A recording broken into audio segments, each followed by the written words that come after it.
Virginia this morning.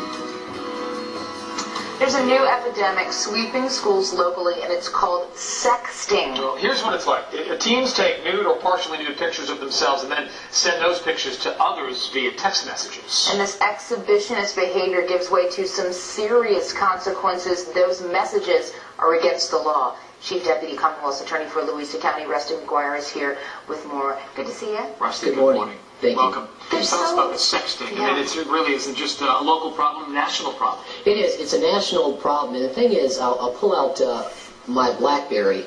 It's almost, you really can't go to a middle school or high school today without seeing a child with one of these. And what this does, this gives them the ability to, while they're sitting in class, take pictures, video, and then turn around instantly and send it to anybody, either in school, at home, across the world. And they don't think about the responsibilities that they have as young adults and what this may have on their future, the ramifications. That's the problem. Rusty, when you solicit child pornography, we're not talking about a misdemeanor or a slap on the wrist. This is a felony. It is, and this is the tough position it puts us in as prosecutors. It's actually 3 felonies. The first felony is when you ask someone to take a picture of child pornography. That's a felony.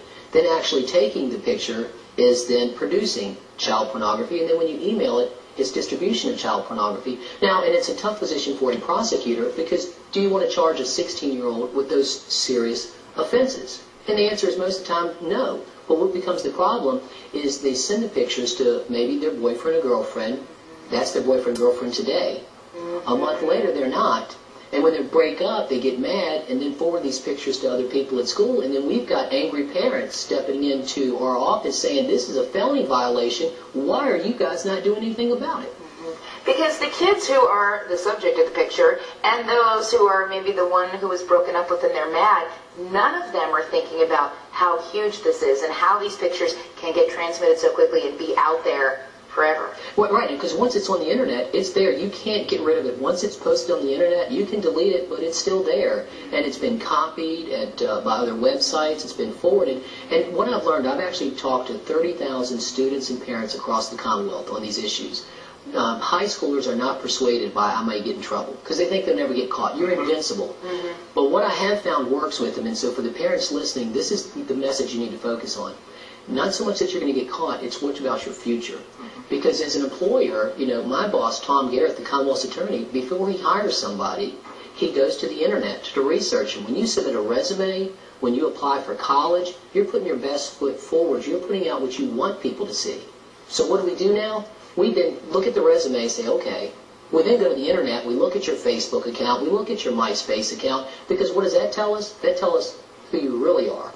And so what we try to tell high school students is don't post things on the internet that you wouldn't want a future employer to see, a future admissions officer, and even worse, you wouldn't want your grandchildren to see someday, because it's going to be there. For years to come. For years. So it's not just those 3 references that they might provide to you or provide a potential employer. This is, their name is out there. These could have some serious ramifications. For the rest of their life. How young are we seeing kids doing this? What are we talking about? We've seen middle school. We've seen middle school. And that's the tough thing. And this is the other tough thing about technology. I love technology. It is the information revolution. It is amazing what we can do now. But also the challenge is most parents are not familiar with technology. The kids know more about technology than the parents. And how do you parent in a situation like that? So another recommendation we make to parents, force yourself to get involved. Go on those social networking sites. See what your kids are doing. Pick up that phone when they come home. Check on it. You're the parent. Learn how to use it, because parents know the best thing about parenting. They know what's in the best interest of their future.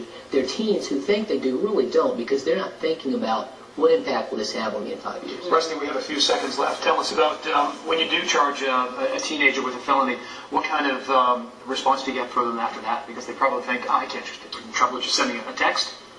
They are scared to death. You definitely get a response out of it. But it's something, you know, we try not to do that. But sometimes you're in a situation where you have to.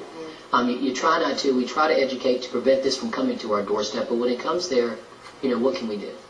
And that's on their record forever. Yes. It's so important. And it's like you said, a lot of times the kids are so far ahead of the parents that, you know, we need to all talk about it. Rusty, thank you so much. Thank you. All right, nice to see you again.